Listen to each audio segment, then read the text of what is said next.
Welcome everybody to B2B Talks 4, where B2B doesn't necessarily mean boring to boring. That's your cue, guys. You're supposed to say, yeah.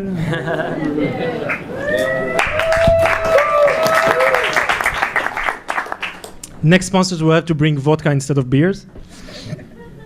Welcome everyone. Welcome everyone. My name is Kfir Pravda. I'm the CEO of Pravda Media Group. We are the hosts of this event. B2B Talks is a community of B2B marketers who sell mainly technology products to the international markets. We're doing this event in English because many of you guys are fluent English speakers, and because one of the things we saw, there are so many events for Israelis that are doing marketing, but not enough for expats or people who came to Israel and are the backbone of this industry at the end of the day. This event is going to be recorded on video, hopefully. Everything is okay with the camera? Good.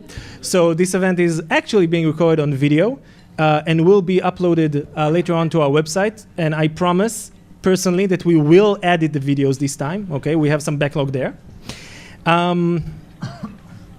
First of all, I'm here with our awesome team. All the guys and girls from Pravda Media Group, please raise your hands. Please raise your hands. If you need anything during the event, if your glass is not full, if you want to ask questions, if you want to ask questions to the panel, just go to the Pravda Media Group representative next to you and ask them, and they will know how to wave to me in different ways. You did investment? In Pravda Media Group, we didn't, but we can talk afterwards. That's perfectly okay. I'm here with an amazing group of panelists. Ramel, the CEO of daPulse.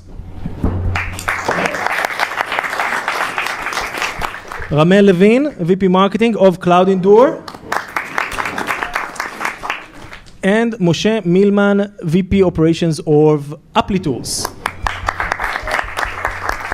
How many of you is their first event here? Whoa, that's awesome. That's good. Okay, so just important point for you to know, this is not a conference, okay? You do not need to be polite. The idea is that we ask questions and we help each other to face all the challenges that we have in our ongoing work, meaning that you are encouraged to ask questions. If you think any of the panelists, put aside me, is saying something completely wrong, raise your hand and say, no, it works completely different, in a different way, and so on, okay? This is a discussion. This is not, we are not with suit and ties for a reason. Okay. Or name tags. We will take care of that next time, okay? One last thing. The beer we're drinking is being sponsored by Bright Info. Is Boaz here? I don't see him.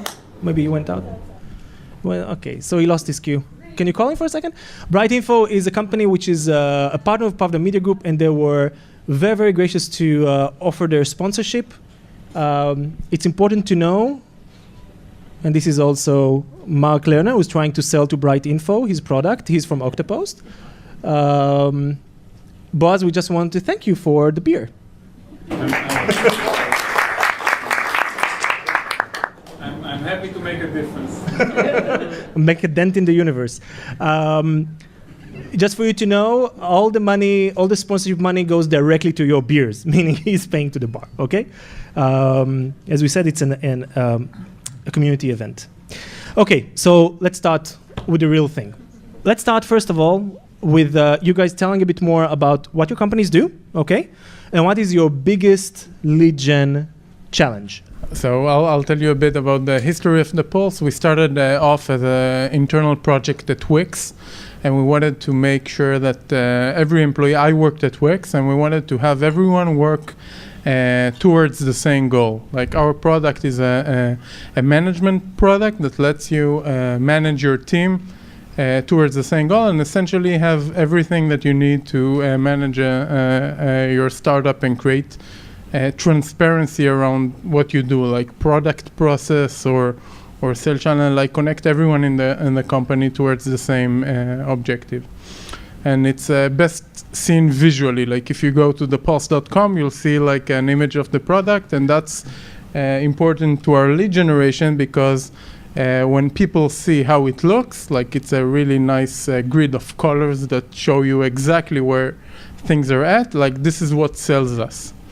So that's basically what we found, like this is our product market fit. We started for the last year and a half or so, for the last 2 years, and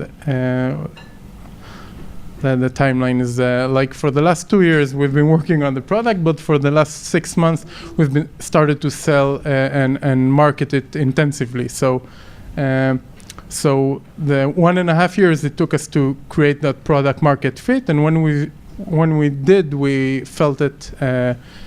We felt that users want, like managers, product managers, and what have you, really want that flashing dashboard that they can look at their company and say like, wow, I know where things are at, where it's blocked, it's very visual. And we market it on, we started doing it on Facebook, because we found that on Google, let's say, like how many of you would know what to search to find such a product? Like, would you do it? You go usually to Excel, you try to find solutions that you already have to solve that problem. So what we found is that we need to address the people when they, and let them know that we exist. And Facebook is a good time because obviously people surf on Facebook when they want to waste time and read stuff that will make them smarter. So that's like the right. Or you just like happen to need something, like do a Google ads, and then you happen to read the wall for an hour. It doesn't matter for us. So we started doing Google ad campaigns and got a lot of traction, like lots of leads that signed up to the product, and we tried to do all the content stuff, that gated content and sign up to a newsletter and whatever. But we found that for us specifically, and I do think it's important that it's for our product specifically, it was easier for us to get them to sign up. So like to give their email and give the product a try, and if they even, many of them just like said, okay, I'll give it a try, then forgot it like 5 minutes later. So it's a lead, the people that sign up, and not like an end process or something. And then we start marketing to them after they sign up. And we have what you call a low-touch sales model, where we get an inbound and we touch them a little bit, like tell them, talk with them, show them how the product fits what their need, because the UI is very simple, the product itself is very simple, but people need to understand how it relates to them. It's a process. The friction is not in the product. It's in the people, in the process, how they introduce it to the company and things like that. So we found that we need to touch them a little bit. And it also happens to, like, let me know if I'm... Yeah, it's okay. Okay. We have the present till 8. It's okay. Okay. So we started off using a CRM that we track all the different stages, but then we found, now currently that we found that it doesn't really help us follow up on users the whole way. We just need to touch them and check later, because we get a lot of inbound from the marketing, and we really need to touch them a little bit, and then they like go ahead. So if you like, what I can contribute is how to measure that, like where do we start calling them? How do I know that our customer success sales team need to grow? Like what are the leads that we are losing because we don't contact them? And what do you need to do? Like where does the line fall between people that you don't need to contact and let them like do it themselves, like zero touch, and the one that touch? And I can tell you that in the future we're planning to go higher up to bigger companies, and then will require more and more touch, but we intend to keep the low touch model as well. So we're going to split it, because the lower market, the mid-lower market is bigger. So we want to keep that, and also in parallel move up, but we're not moving up currently. Okay. So I'm coming from Applitools. It's a company that provides solutions for developers who are developing mobile and mobile applications and websites, which allows them to make sure that the application look well on all different platforms, devices, operating systems, in a very easy way. You can, like in minutes, build a test which allows you to make sure that it looks right on all the different platforms. In the same way that a user looks at the interface, we have some visual analysis algorithms which can look on a screen and make sure that the screen looks well, starting from the layout, ranging to the content, and all the way to the data.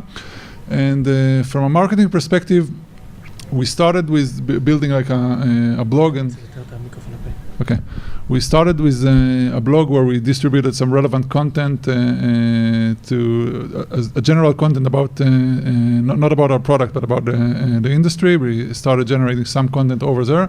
We did a lot of campaigns in LinkedIn because it was very easy for us to identify the target audience based on the skills. I mean, it's people who are our target audience initially, at least, have had like very specific skills. So the targeting in the LinkedIn campaigns was very easy, and this worked very well for us.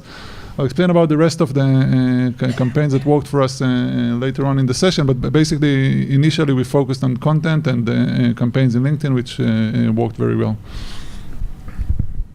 Hello everyone, my name is Ramel Levin from CloudEndure. What we do at CloudEndure is we help companies who are running on the cloud when they have downtime, and we allow them within 2 minutes to spin up or build their whole application and latest data in a different region. And it turns out that about half of the companies have downtime within their applications every quarter, more or less. So that's what we do. We basically sell some sort of an insurance policy for not having downtime if you're running on the cloud. In terms of lead generation, we launched 3 months ago. So far, we generated a few thousand leads. I can tell you that most of them, surprisingly, which is not different from my experience in previous companies, came from conferences. Actually, we went to just one conference, but it was a very big success. The rest are coming, they're kind of split between PPC and social media, organic, pay-per-lead, a lot of different options. We're basically kind of shooting everywhere to see what works best to convert into qualified leads, and that's where we're going to continue and invest our money. Okay, so just to have everyone on the same page, okay?